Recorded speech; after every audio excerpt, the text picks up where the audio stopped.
Quel plaisir. Je disais à la blague, Michel me disait avant qu'on commence, je sais que c'est vous qui devez poser les questions, mais avant de commencer, je disais à Michel, je dis, est-ce qu'il y a des plus grandes salles à Montréal? Il me disait, Monsieur le ministre, on n'a pas de plus grandes salles, on a une pénurie. Et là, je me rends compte qu'il ne faut pas des plus grandes salles parce que je n'ai pas réussi à faire le tour de toutes les tables. Alors, je me disais qu'effectivement, pour tous ceux que je n'ai pas eu la chance de voir, on se verra après, mais 2 tiers de la salle, c'est quand même pas pire. C'est quand même pas pire. C'est quand même pas pire. Monsieur le ministre, vous avez l'air vraiment d'un naturel. Tu sais, il y a des gens qui, des fois, on se dit, est-ce qu'ils font vraiment le métier qu'ils doivent faire?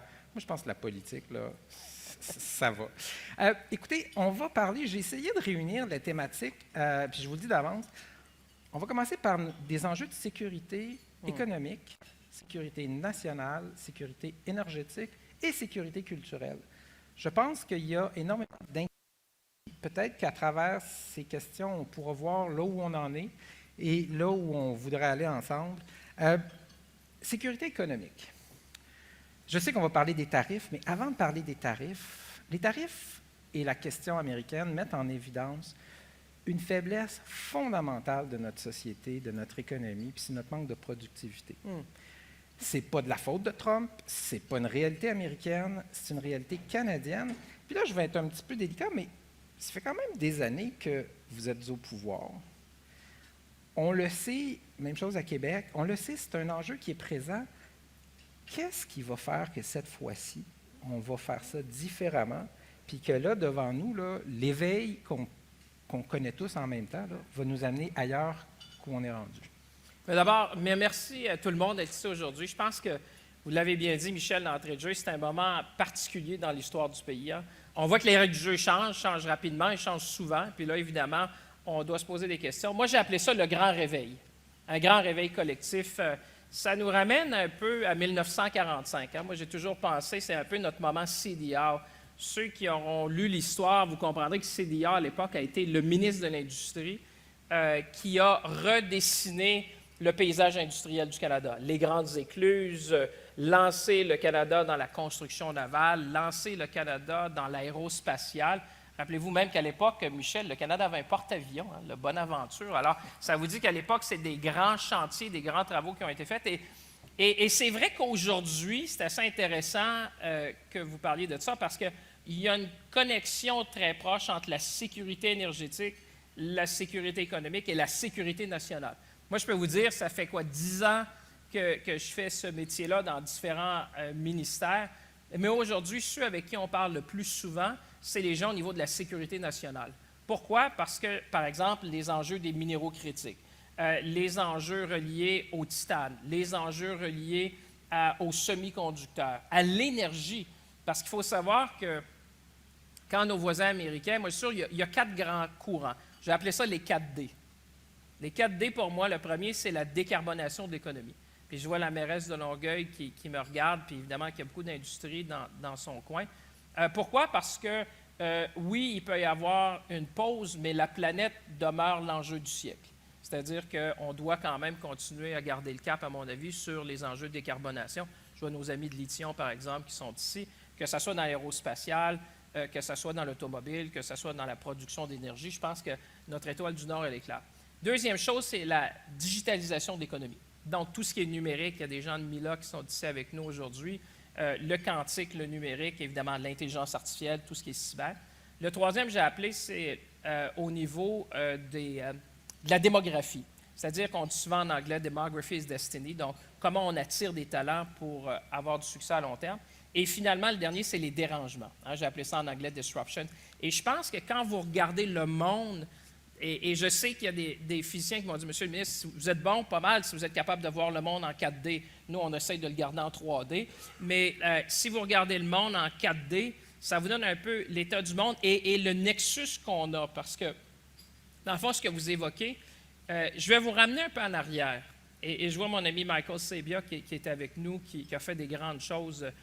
Tellement heureux de voir que Michael non seulement a servi avec nous, mais maintenant on lance des grands projets parce qu'on en aura besoin. Mais quand on a commencé avec les Américains, vous savez, et vous savez, l'enjeu qu'on a, c'est une relation asymétrique. Hein?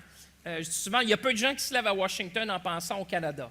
Je peux vous garantir, j'étais là une semaine, et c'était la semaine où le président non seulement avait annoncé des tarifs, mais vous avez vu aussi des prises de position sur le Moyen-Orient, des prises de position sur les employés fédéraux. Alors, tu sais, il faut savoir que quand on est à Washington, nous, on y pense toujours et eux, ils y pensent à l'occasion. Il y a peut-être quelqu'un qui pense à nous trop souvent, mais au-delà de ça, l'ensemble de la classe politique est quand même confronté à plusieurs choses présentement à beaucoup d'égards. Alors, moi, les 3 thèmes qu'on avait développés, qui restent quand même fondamentaux, le premier, ça va rejoindre ce que vous me dites, c'est la sécurité. Quand on parlait à nos voisins américains, on parlait sécurité de l'Arctique du Nord et évidemment de la frontière. Donc, la question de la frontière, c'est rien de nouveau. On s'y était préparé parce qu'on voulait même protéger notre frontière. Et expliquer aux Américains, on l'a toujours dit, en matière de fentanyl, c'est moins d'1 %. On parle de 47 livres l'année dernière quand vous regardez la grandeur du pays, de la frontière. Même chose au niveau de l'immigration illégale, en disant c'est moins d'1 %. On a parlé de la résilience des chaînes d'approvisionnement. Et là, ça va au cœur de votre sécurité économique. C'est-à-dire que ce qui a fait que l'Amérique est compétitive aujourd'hui, c'est qu'on a développé des chaînes d'approvisionnement qui font qu'on est compétitif avec l'énergie, avec la logistique, avec le transport. Et la dernière chose qu'on a parlé, c'est un plan de croissance.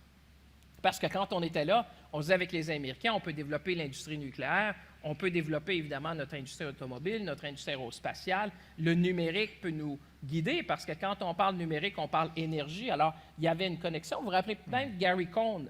Gary Cohn, qui était le conseiller du président dans sa première itération, qui a été PDG de Goldman Sachs, qui est maintenant chez IBM, disait dans des articles très publics en disant si l'Amérique veut prendre le virage numérique, ils auront besoin du Canada parce que l'énergie devient essentielle. Alors, tout le travail de Michael et de ses collègues à travers le pays, pour moi, c'est essentiel. Et c'est là, vous savez, quand on parle des Américains, moi, j'arrive jamais à Washington les épaules baissées puis en regardant par terre. Hein? Vous connaissez? Pas le genre de gars comme ça. À Shawinigan, on ne marche pas de même. Vous n'êtes pas gêné? On ne marche pas de même. Parce que je leur dis souvent, j'espère que vous êtes contents de me voir d'abord. D'abord, je suis votre plus gros client. Moi, dans mon coin, les clients, on les traite assez bien. Ça donne qu'on est le plus gros. Donc, toujours, on achète plus des Américains que la Chine, le Japon, l'Angleterre et la France combinés. Donc, ça nous donne quand même une position géostratégique importante. Ensuite de ça, vous pouvez parler des minéraux critiques, vous pouvez parler d'énergie. Il y a des secteurs clés, malgré le discours politique. Et là, je vais m'arrêter là parce que vous m'avez dit que vous avez plus qu'une question. Mais il y a comme une dichotomie entre le discours politique et la réalité industrielle. Et moi, je pense qu'il y a beaucoup de gens dans la salle qui comprennent cette dichotomie-là. Nous, il faut ramener des faits, il faut parler de la réindustrialisation de l'Amérique du Nord. Moi, je pense que c'est là notre étoile du Nord où on peut travailler avec les Américains. Je reviens sur l'élément fragilisant qui est le fait que nos manufacturiers, nos secteurs économiques ont quand même bénéficié d'un taux de change avantageux pour éviter des niveaux d'investissement qui leur auraient permis d'être plus productifs en soi. On a un taux de change qui s'est affaibli, puis ça peut atténuer un peu l'effet des tarifs à venir, mais il ne faut pas qu'on rate l'opportunité d'investir.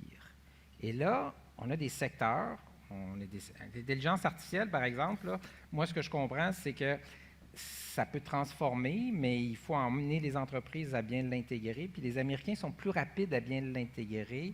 Scale AI, qui arrive au bout de son financement là, de projet, a besoin de plus de sous. Ma question, c'est comment est-ce qu'on fait pour accroître significativement? Peut-être qu'on a 2 ans. Là. Il faut que dans 2 ans, on soit plus productif. Non, mais je vois Valérie qui me regarde avec un grand sourire. Vous comprendrez que cette réponse-là, elle va l'enregistrer. Mais sur l'intelligence artificielle, moi, je pense que je l'ai appelé en anglais le Holy Grail. Moi, je pense que c'est vrai. Écoutez, c'est assez simple. Depuis 1945, là, j'ai comme l'impression qu'on a vécu dans un genre de nirvana sociopolitique mondial. C'est-à-dire que certainement depuis la chute du mur de Berlin, on avait assumé que la paix en Europe amènerait un dividende qui amène un grand dividende de prospérité, de stabilité, prévisibilité. Et on sait que les investisseurs, les entrepreneurs, les entreprises ont horreur de l'incertitude. Et là, on vit, je veux dire, un peu ce vortex-là d'incertitude à tous les niveaux, géopolitiques, économiques. On le voit à plusieurs égards. Et c'est là où notre devoir collectif, parce que je pense qu'on a les acteurs clés, c'est de ramener ça, à ramener un peu de certitude. Puis certainement, moi, je pense que de cette crise-là qu'on va vivre, on va se le dire entre nous, on est en famille, c'est sûr qu'on va vivre des périodes difficiles à court terme. Moi, je pense qu'on va se le dire, il va y avoir de la turbulence à court terme parce que ce qu'on est en train de vivre, on le vit chez nous, mais je peux vous dire, mes collègues européens me rappelaient récemment, ça va vous faire rire, Michel, il me dit « Monsieur le ministre, nous, on attend une démarche diplomatique. » J'ai dit « Je peux vous donner un conseil, achetez-vous une télé et un abonnement au câble, vous avez plus de chance. » Parce qu'honnêtement, si vous attendez des démarches diplomatiques, le monde a changé. Le monde a dramatiquement changé. On a notre plus grand allié qui prend des positions pour le moins surprenantes à plusieurs égards. Et là, nous, dans ce monde-là nouveau, où on a vécu peut-être sous l'aile américaine pendant longtemps, vous avez raison, le dollar était bas, on ne s'est pas trop préoccupé de la productivité, on a exporté à peu près 80 de ce qu'on fait vers là. Pourquoi? Bien, c'est normal. Quand vous vivez à côté d'un des plus grands marchés du monde, vous savez, j'étais avec le gouverneur de l'Illinois récemment, je lui disais, Monsieur le gouverneur, si vous étiez un pays, vous feriez partie du G20. D'ailleurs, ça lui a fait plaisir, l'économie de l'Illinois, c'est 1 trillion. Et ça vous donne une idée. Quand vous avez juste un État comme ça qui a une économie aussi grande, c'est normal ce qu'on a fait. Mais là, il y a le grand réveil. Et dans le grand réveil, moi, je pense qu'il faut penser différemment, il faut faire les choses différemment, il faut être plus vite, il faut être plus stratégique, il faut être plus ciblé. On est un petit pays, finalement, et je pense que c'est dans les actions qu'on va se démarquer. C'est pour ça que je remarque CDR. Vous savez, il est sorti de la Deuxième Guerre mondiale, il a réussi à rebâtir l'économie du Canada moderne. Moi, je pense que c'est notre moment CDR à nous, là. Il faut prendre les forces vives qu'on a. Moi, j'ai toujours dit, il y a 5 éléments qui font du Canada un pays enviable et qui attire encore. Moi, je veux faire une annonce. Je sais que les gens sont là, mais on a plusieurs milliards de dollars d'investissement annoncés. Ça va vous rassurer parce que moi, ma mission, c'est de rassurer, c'est-à-dire que le Canada demeure une destination de choix. Pourquoi? D'abord, au niveau des talents. Moi, je pense qu'il y a une opportunité unique d'attirer des talents chez nous. S'il y a de l'insécurité dans certains pays, moi, je pense que le Canada, au niveau de la recherche, de l'innovation, on peut devenir une plaque tournante de ces talents-là, de ces cerveaux-là chez nous. Deuxièmement, le Canada a des écosystèmes industriels forts. Tu sais, on est à Montréal aujourd'hui, une ville qui fait de l'aviation. On a la seule ville au monde avec 3 constructeurs dans l'aérospatial ici, autant Bombardier que Boeing et Airbus. Vous savez, Madame la mairesse, il y en a pas mal chez vous, mais avec un écosystème qui est fort. Vous avez les minéraux critiques, et malgré ce qu'on peut en dire, les minéraux critiques, pour moi, ça ressemble un peu au pétrole au 20e siècle. Ceux qui auront des minéraux critiques au 21e siècle sauront tirer leur épingle du jeu. Pourquoi? Parce qu'on en a besoin pour les batteries, mais on en a surtout besoin pour les semi-conducteurs, qui sont un peu l'ADN du progrès. On a l'énergie renouvelable, et ça, je dois saluer Michael Sabia qu'on a avec nous aujourd'hui, qu'on a le privilège de lancer des grands projets, près de 100 milliards. Moi, je pense que le dividende de M. Bourassa fait du Québec une juridiction de choix parmi les 60. Moi, je peux vous dire qu'aujourd'hui, ça va vous faire sourire, mais les investisseurs qui viennent chez nous ne me demandent pas « Est-ce qu'on peut avoir de l'appui du gouvernement? » Bien, les gens me demandent « Est-ce que je peux avoir un bloc d'énergie? » Moi, je viens d'une génération, honnêtement, si vous m'aviez demandé ça quand j'étais jeune, qu'un jour, on devrait négocier des blocs d'énergie, je pense que je vous aurais dit non. Bon, aujourd'hui, on est là. Pourquoi? Parce que l'atome verte fait la différence aujourd'hui. Les gens veulent investir. Moi, je vous dis, là, j'ai des milliards de projets à annoncer prochainement et les gens vont être surpris dans les ressources naturelles, dans l'énergie. Il y a des gens qui choisissent le Canada. Et finalement, le Canada est le seul pays du G7 qui a un accord de libre-échange avec tous les autres pays du G7. Et ça, vous disiez, bien, vous avez été là pendant des années, mais ça, c'est une des grandes réalisations. Moi, je vous mets au défi de me trouver un accord de libre-échange qui va être signé dans les prochaines années. Le Canada jouit, par exemple, d'un accord préférentiel avec l'Europe. Le seul pays qui n'est pas physiquement en Europe, mais qui a un accès comme dans le marché européen, par exemple dans les marchés publics. Même chose du côté de l'Asie avec le CPTPP qu'on a négocié. Quand même, derrière le Japon, avant que les Anglais rentrent dans l'accord, le Canada était la 2e plus grande économie de ce grand regroupement-là. Donc, des marchés vers le Vietnam, vers le Japon, vers l'Australie, vers la Nouvelle-Zélande. Alors, moi, quand je regarde, les fondamentaux sont là. À court terme, il va y avoir de la turbulence, mais il y a une chose ça me fait plaisir parce que je vois Rio Tinto comme un des partenaires, mais j'ai parlé aux dirigeants de Rio Tinto quand j'étais au Saguenay, pour vous donner une idée.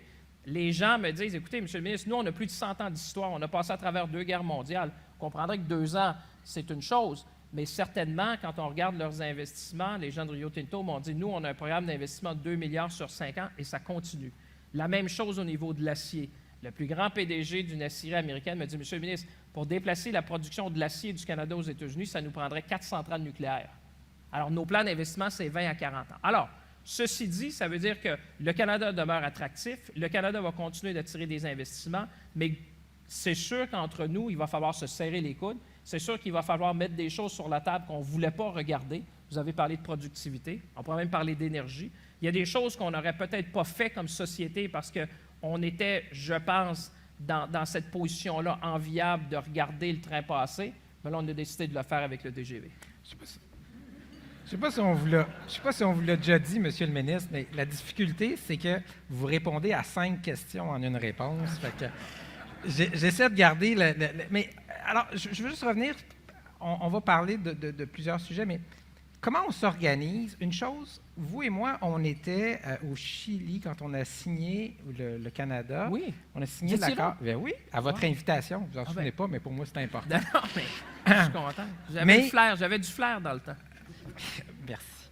Mais la réalité, c'est qu'on le sait, nos entreprises et en grande partie nos PME sous-utilisent nos accords commerciaux. Les Européens ont plus profité de l'accord avec le Canada qu'en sens inverse, ce qui veut dire qu'on doit s'organiser, puis on doit s'organiser vite et mieux. Qu'est-ce qu'on peut faire? J'ai vraiment l'impression qu'il y a une question de ressources, d'accompagnement pour nos PME vers les marchés à l'exportation. Et ça, je dois dire, vous savez, j'ai pris 2 grandes décisions récemment. L'une, c'était de ne pas me présenter à la chefferie. L'autre, c'est d'appuyer un candidat. Mais je reviens sur votre question-là. Pourquoi? Parce que, dans le fond, on m'a souvent posé des questions. Quand on est au Québec, on est à la Chambre de commerce de Montréal, on doit dire que le Québec a vraiment une position enviable. Honnêtement, moi, je l'ai dit souvent, au niveau social, le Québec a toujours été en avance avec les garderies, la protection du consommateur. Au niveau économique, on est chanceux, là.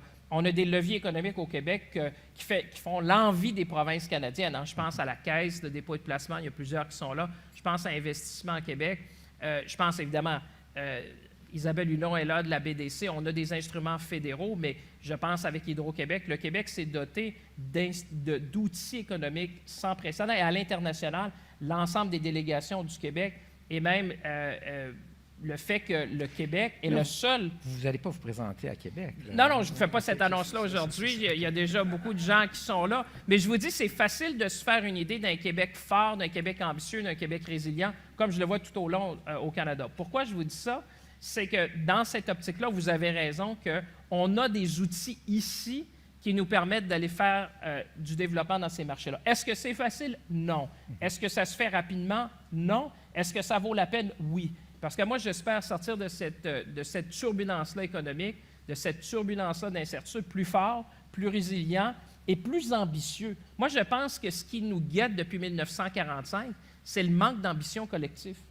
Il faut avoir une ambition de réussir. Il faut avoir une ambition de faire des grandes choses. Puis, ce n'est pas parce que Martin est là, mais je le félicite pour le TGV, mais pour moi, c'était emblématique d'un pays fort, d'un pays qui croit en l'avenir, d'un pays résilient, d'un pays qui dit, ben oui, on va réduire les dépenses, mais on va accroître les investissements. Parce que les gens comprennent, les gens sont rendus là. Il y a une question d'unité nationale qu'on n'a jamais vue dans ce pays-là. Moi, en tout cas, à 54 ans, je sens les gens nous interpellent dans la rue. Faites-le. Faites des choses ambitieuses. Prenez, allez plus loin. Et c'est ça, je pense, qu'on a réussi aujourd'hui. Puis je ne peux pas me permettre de parler des outils du Québec sans penser pour nos entrepreneurs. Vous avez d'abord le programme qui a été lancé par la Caisse de dépôt. Vous avez la BDC avec Mme Hudon qui représente la BDC de façon... on est chanceux de vous avoir, Madame la Présidente. On était chanceux de vous avoir à Paris, puis on est chanceux de vous avoir maintenant. Mais la BDC parle de liquidité. On a EDC qui est avec nous. Et on a aussi les délégués commerciaux du Canada qui sont dans 160 villes. Et je pense qu'on a le représentant qui est ici. Levez-vous parce que vous êtes la personne que tout le monde va vouloir voir avant de partir. Donc, M. là-bas est le directeur régional de tous nos délégués commerciaux à travers le monde. Alors, merci de votre service parce que c'est un service qui est ouvert aux PME. C'est un service qui vous est offert. Et je pense qu'avec eux, avec les outils qu'on a au Québec, on peut faire la différence. Merci à vous et à toute l'équipe. Monsieur le ministre, 2 petites questions additionnelles, là, en fait 3, sur la sécurité économique. La première, pour des entreprises, présentement, il y a une question. Il est évoqué qu'il y aurait des tarifs de représailles d'$1 pour $1. Vous l'avez dit tout à l'heure, devant nous, ce n'est pas un long fleuve tranquille, il va y avoir de la turbulence. Ça veut dire des difficultés économiques qu'il va falloir gérer. Comment on va intégrer dans nos mesures de représailles l'impact sur les coûts pour nos entreprises qui achètent par ailleurs des intrants venant des États-Unis? Bien, c'est sûr, et on l'a toujours dit, il ne peut pas y avoir de tarifs sans conséquences, il ne peut pas y avoir de tarifs sans impact, puis il ne peut pas y avoir de tarifs sans des prix plus élevés pour les consommateurs américains. Hein, parce qu'on s'est dit, des tarifs sur le Canada, c'est une taxe sur les États-Unis. C'est ça la réalité dont on parle. Et moi, ce que je peux vous dire, c'est que je sens le ton changer à Washington. Je l'ai dit devant Patrice Roy quand j'étais en entrevue. Il me dit, c'est toujours le cas? Je dis oui, parce que vous avez peut-être vu récemment, mais dans les derniers jours, vous avez le PDG, par exemple, de Ford, qui dit, bien, ces tarifs-là, ça va amener du chaos, puis ça va amener des coûts. J'ai parlé au gouverneur du Kentucky, qui est devenu mon nouvel meilleur ami. Le gouverneur du Kentucky était à Fox News récemment, puis il dit, un instant, là, et il dit, comment ça les fermiers m'appellent tout d'un coup? Comment ça les distilleries du Kentucky sont en train de fermer? Comment ça les commandes sont arrêtées? Il dit, moi, je pensais que c'était à propos du Canada. Mais là, il dit, c'est le Kentucky qui fait les frais des politiques de Washington. Alors, c'est ce genre de voix-là, comme la gouverneure du Michigan, comme le gouverneur de l'Illinois, qui commence à s'élever du côté américain. Et moi, ce que je constate, et ça, j'espère qu'on va avoir de plus en plus de voix. Quand j'étais à Washington avec les gens, par exemple, de la Défense, ce qui m'a surpris, c'est que les gens étaient contents de me rencontrer. Ils comprenaient les enjeux de résilience économique, de résilience des chaînes d'approvisionnement, mais ils n'étaient pas prêts nécessairement à élever le ton. Il y a quand même ça où là, on doit travailler pour s'assurer qu'on fait ça. Pour revenir à votre question, écoutez, la dernière fois qu'on a eu des tarifs qui ont été imposés en vertu de la sécurité nationale, c'était aux alentours de 30 milliards, 25 à 30 milliards. Alors, pour un enjeu comme celui-là, on a l'expérience, l'expertise, on a déjà ciblé le genre de produits qui sont emblématiques pour les Américains, mais qui enverraient un message. D'abord, j'ai appelé M. Legault récemment parce que la chose que l'on a fait au Québec et en Ontario, la plus visible, je peux vous dire quand j'étais aux États-Unis, c'est quand on a décidé de retirer les produits américains de la SAQ et de la LCBO. Quand j'étais à Washington, tout le monde me parlait de ça en disant « Mon Dieu, là, il y a une réaction canadienne. » Alors, vous savez, on connaît celui qui occupe présentement le poste de président aux États-Unis. Il comprend bien les rapports de force. Il comprend bien qu'en créant de l'incertitude, ça donne une position de levier économique.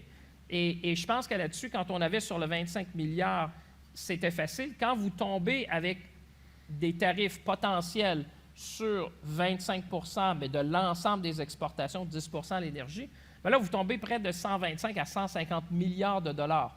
Alors ça, c'est beaucoup plus difficile de trouver des produits qu'on peut cibler pour avoir des tarifs, des contre-tarifs d'une certaine façon, qui n'auront pas d'impact. Parce qu'au départ, on cherche des produits de substitution.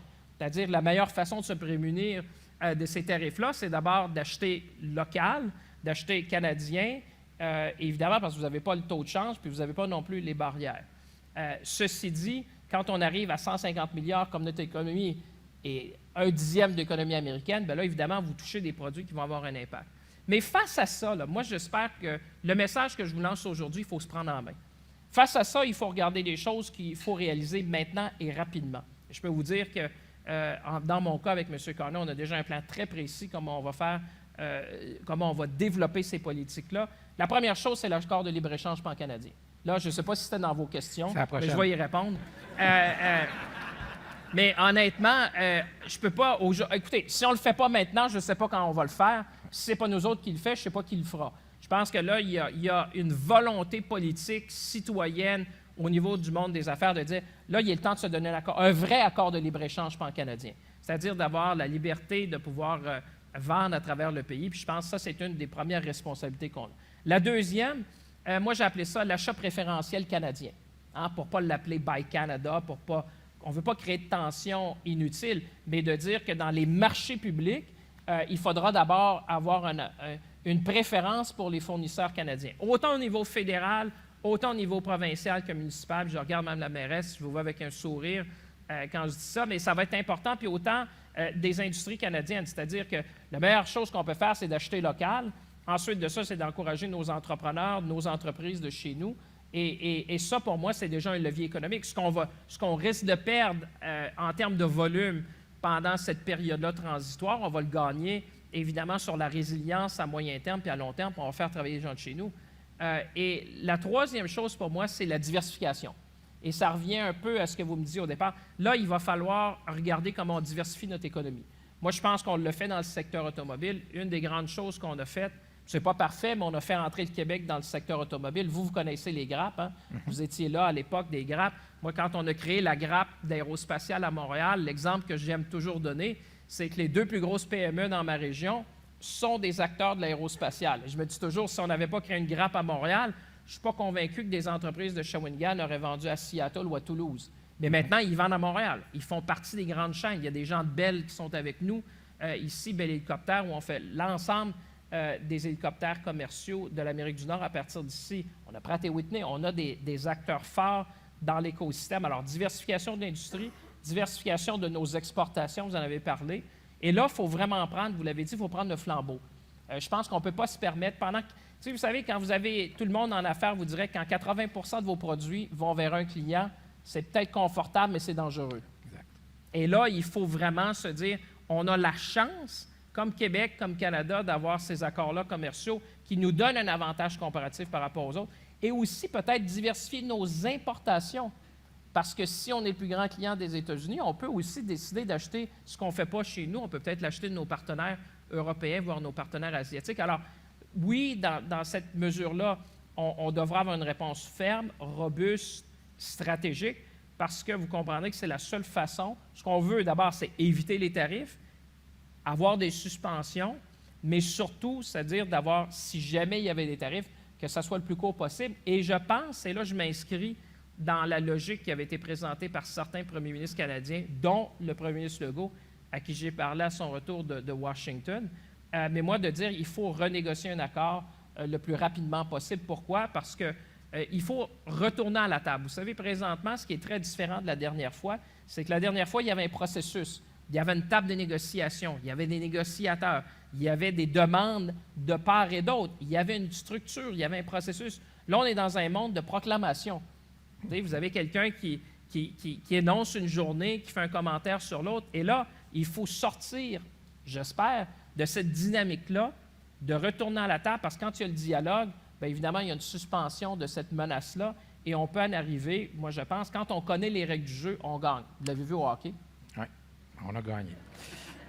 On est allé en prolongation, on a eu chaud, mais on a gagné. Oui. Monsieur le ministre, parlons de sécurité énergétique un instant. On l'a dit, puis vous l'avez dit, puis je pense que c'est très important. À travers tout ce qui se passe, là, l'urgence climatique, elle est bien réelle, puis il y a des choix qu'on doit faire. Et en même temps, il y a une réalité qui est que présentement, beaucoup de notre approvisionnement énergétique, notamment dans l'est du pays, là, passe par les États-Unis. Ce qui amène la fameuse question de dire, c'est pas le projet GNL Québec qu'on voudrait peut-être remettre sur les rails, c'est plutôt de dire, est-ce qu'on devrait envisager une stratégie de corridor énergétique canadien, incluant le gaz naturel? Est-ce qu'il y a de l'espace pour cette conversation-là qui cesserait de nous rendre vulnérables aux politiques américaines concernant nos propres approvisionnements? Bien, moi, je pense que ça serait une erreur de ne pas se poser la question. Honnêtement, je pense qu'on est rendu à un moment où la sécurité énergétique, des choses qu'on n'aurait pas vraiment... Tu sais, c'est ça que je dis, le grand réveil, ou le grand éveil, c'est de dire les choses changent rapidement, les règles du jeu ont changé, et de ne pas se poser ces questions-là, ça serait une erreur, à mon sens, stratégique et même historique. De dire qu'est-ce qu'on a besoin pour la résilience énergétique, autant au niveau de l'hydroélectricité, autant au niveau du nucléaire à travers le pays, autant au niveau de corridors énergétiques. Maintenant, de voir, est-ce que ça fait du sens économique? Est-ce que c'est ce qu'on a besoin? Est-ce qu'on aurait un client pour l'exportation? Ça, c'est des choses qu'on doit déterminer ensemble. Mais moi, je pense que ça serait une erreur stratégique. Trop longtemps, je pense, on a vécu comme société, puis je le dis, on revient vraiment de 1945 et de l'État j'allais dire, de l'État mondial, c'est-à-dire dans un État qui était basé sur des règles. Et là, on voit que ces règles-là sont changées rapidement, certaines sont abolies. Il y a des nouveaux partenariats stratégiques qui surprennent pour le moins. Et là, nous, on se dit, bien, alors, dans une économie comme celle-là, quand vous êtes un pays comme le Canada, un grand pays du G7, un pays de l'OTAN, mais quand même avec une population plus petite que certains, comment on se positionne dans le monde? C'est quoi nos forces vives? C'est sûr que les ressources naturelles, c'est un élément clé de la prospérité. Hein, on en a souvent parlé. Comment on assure la prospérité des prochaines générations? Je regarde ce que M. Bourassa a fait à 30 ans, puis je me dis, qui aurait l'audace aujourd'hui de penser à des grandes choses comme ça? Mais on en est là. Et c'est pour ça que je vois M. Humblot là, mais c'est ça le TGV aussi. C'est pas juste de dire qu'on va relier 18 millions de Canadiens puis qu'on va réduire le temps de moitié, mais c'est qu'on va faire le plus grand chantier de l'histoire du pays. Moi, je pense qu'on est rendu là. Si on n'est pas rendu là dans un moment comme ça, qu'est-ce que ça va prendre pour nous réveiller collectivement? Moi, je pense que l'éveil collectif, il est là. La population est là. Les forces vives économiques sont là, les forces politiques sont alignées. Moi, je peux vous dire, ça fait 10 ans que je fais ce travail-là. Je n'ai jamais senti autant d'unité. Je n'ai jamais senti autant les gens de dire « Prenez des risques, faites-le, on a besoin, on est derrière vous. » Lancez ces grands projets-là. On l'a dit en matière d'infrastructure, comment on devient plus résilient, comment on devient la porte sur l'Asie-Pacifique du côté de Vancouver, comment on le fait. Hier, vous avez vu au port de Trois-Rivières, je prends cet exemple-là, mais 312 millions, le plus gros projet de l'histoire de la ville de Trois-Rivières. Pourquoi? Parce que c'est un investissement dans l'avenir.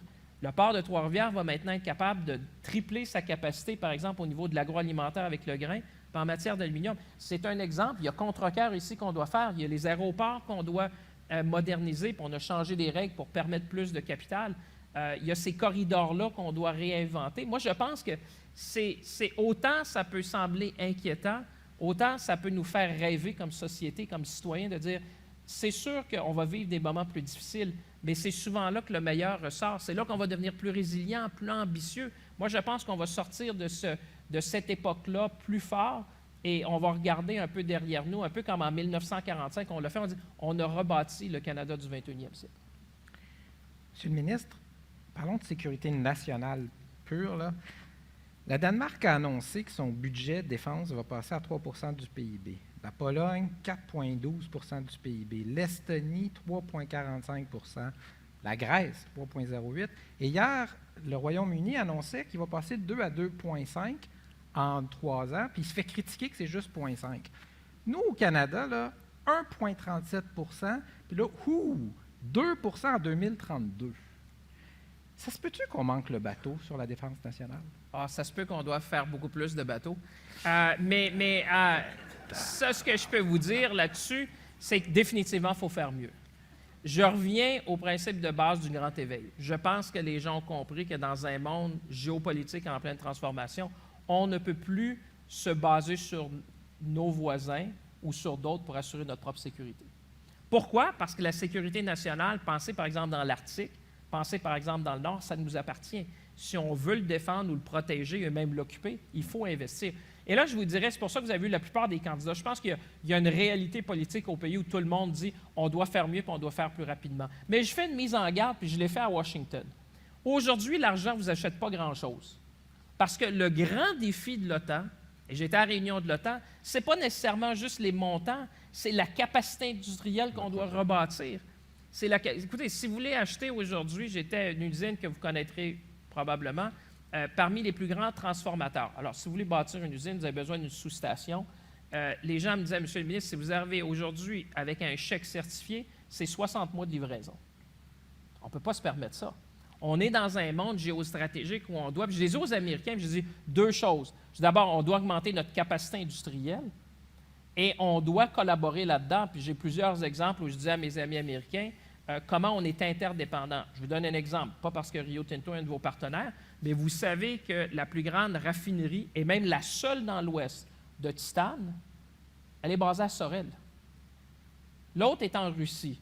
Il y en a probablement en Chine une ou deux, mais le titane est essentiel pour faire des sous-marins nucléaires. Mon message, c'était de dire, il y a des gens qui parlent, mais c'est comme être dans le bain avec un séchoir à cheveux, puis quelqu'un est en train d'allumer la lumière. Habituellement, ce n'est pas une bonne idée. Et là, il y a des gens qui disaient, j'espère que ceux qui disent des choses comprennent l'urgence et l'importance. Quand vous parlez de sécurité nationale, c'est de ça dont vous parlez. Okay. Et moi, je pourrais vous donner... Alors, le 2 %, oui, il faut y arriver plus rapidement, mais j'ai été clair avec nos voisins américains que nous, comme Canadiens, on va utiliser notre argent comme levier économique, comme on le fait en 1945. Rappelez-vous que le Canada, puis là, ça me fait... vous verrez la passion sortir, mais l'aluminium qu'on fait au Saguenay, vous savez que durant la guerre, l'usine qui était à l'époque Alcan était le plus grand fournisseur d'aluminium pour les Alliés. C'est pour ça qu'on a construit une base qui s'appelait Bagotville. C'est pour ça qu'on avait 3000 soldats. Pourquoi? Parce que c'est au Québec qu'on a produit l'aluminium pour l'ensemble des Alliés. Et il y a des chaînes comme ça au niveau des munitions. Il y a des chaînes comme ça, par exemple, au niveau des sous-marins. Il y a une chaîne comme ça, par exemple, au niveau des navires. Si vous voulez acheter un sous-marin aujourd'hui, vous avez à peu près 10 ans à attendre. Alors, la question, oui, moi, je veux bien, mais en même temps, moi, ça va me servir de levier économique. Croyez-moi que dans le prochain budget, vous allez être impressionné. OK, on va voir ça. Mais je vais revenir parce que là, puis là, je sais que je suis fatigant, là, mais à un moment donné, il y a quelques mois, on a choisi de confier à Boeing un contrat pour des avions, alors que Bombardier, on vient de se dire, donnons-nous des capacités. Je ne veux pas revenir sur est-ce qu'on aurait dû le donner à Bombardier, mais en avant de nous, des sociétés comme Bombardier, comme CAE, comme tous nos champions, est-ce qu'on peut s'attendre à ce qu'il y ait vraiment des budgets à la hauteur pour les amener dans cette industrie militaire ou si on achète des Américains? Non, ben écoutez, d'abord, je sais que Bombardier est là. Je sais qu'Éric Martel devait à la table d'honneur, puis il m'a écrit parce qu'il ne pouvait pas être avec nous. Alors, on est tous fiers de Bombardier. Bombardier, c'est notre fleuron canadien dans le domaine de la défense, mais comme je l'ai dit à l'époque, quand vous faites des choix comme ceux-là qui sont difficiles, c'est comme un triangle. Vous avez d'abord les besoins militaires, vous avez l'industrie canadienne, puis vous avez les contribuables. Et dans notre rôle, il faut toujours balancer ces trois choses-là. Parce qu'il y a des choses que je pourrais dire, je fais tout au Canada, bien, il faut que je demeure compétitif aussi sur ce que j'ai besoin en termes de coûts, mais aussi en termes de capacité militaire à court terme. Je pense que dans cette situation-là, puis je l'ai expliqué souvent, notre cœur est clairement avec les fournisseurs et l'industrie canadienne, mais il y a un besoin militaire des fois qu'on doit répondre rapidement. Puis vous savez qu'un des enjeux qu'on a présentement, c'est le nombre de sous-marins russes et chinois qui traversent l'Arctique, qui traversent dans les côtes du Nord. Ça prend des avions de patrouille rapidement pour être capable de, évidemment, défendre les intérêts du Canada. Alors, je vous dirais que dans ce sens-là, c'était une question d'un produit rapide qui répond à un besoin immédiat.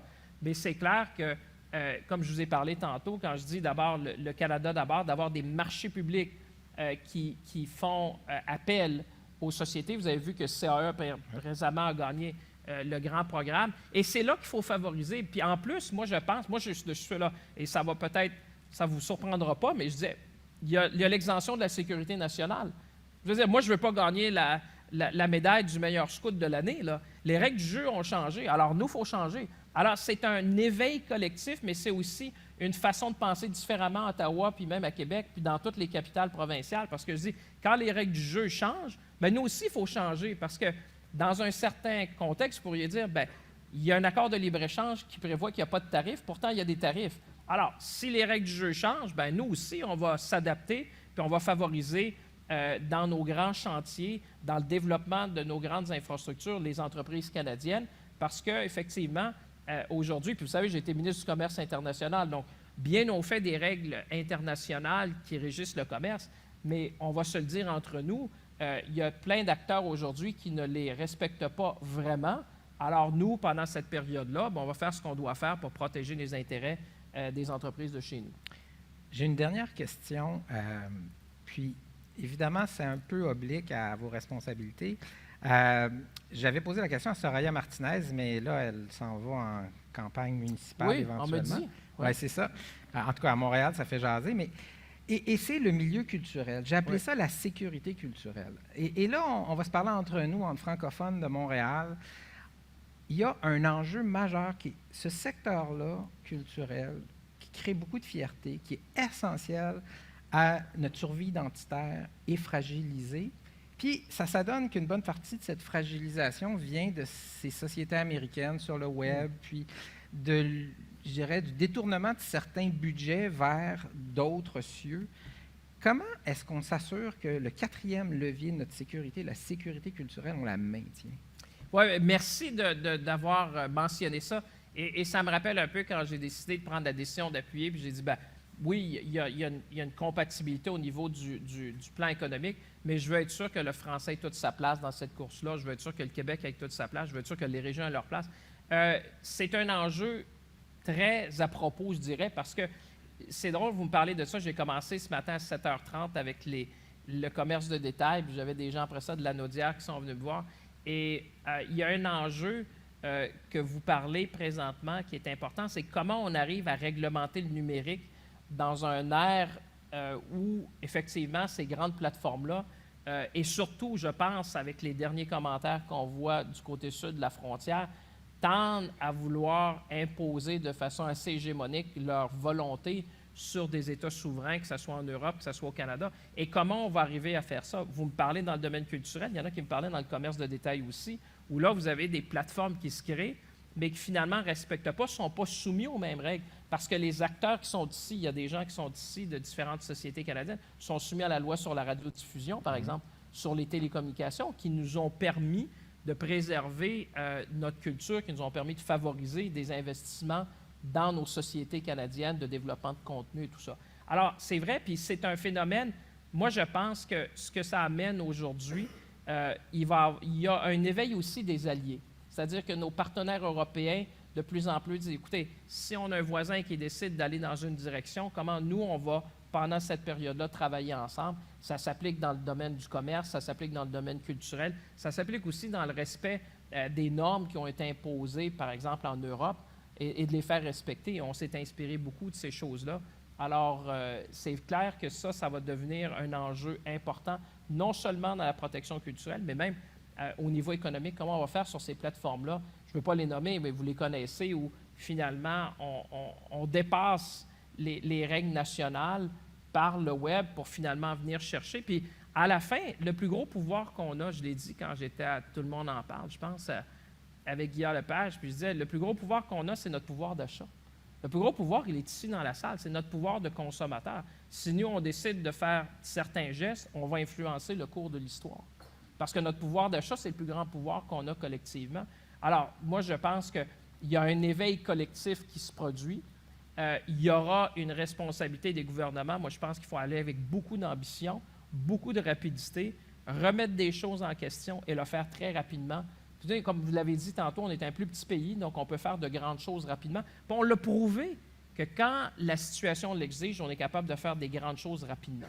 Alors moi, j'espère que c'est ça qui va nous inspirer. Puis il y a des enjeux comme, par exemple, les travailleurs temporaires étrangers, on ne l'a pas soulevé. Je sais qu'il y en a plusieurs. Ça, c'est un enjeu qui revient de plus en plus. Les gens me disaient, Monsieur le ministre, si on a des talents, comment on peut faire? Puis on a été obligé de rebalancer ça un peu, mais les gens me disent, écoutez, il en va de la survie de plusieurs de nos PME chez nous. Alors, c'est clair que c'est quelque chose qu'on va regarder, mais en terminant, je ne sais pas si c'est fini. C'est fini. C'est zéro. Il reste plus de temps. Il reste zéro. Bien, écoutez, moi, je vous dirais, saisissons l'opportunité. Moi, je pense qu'il y a une opportunité unique qui se présente devant nous.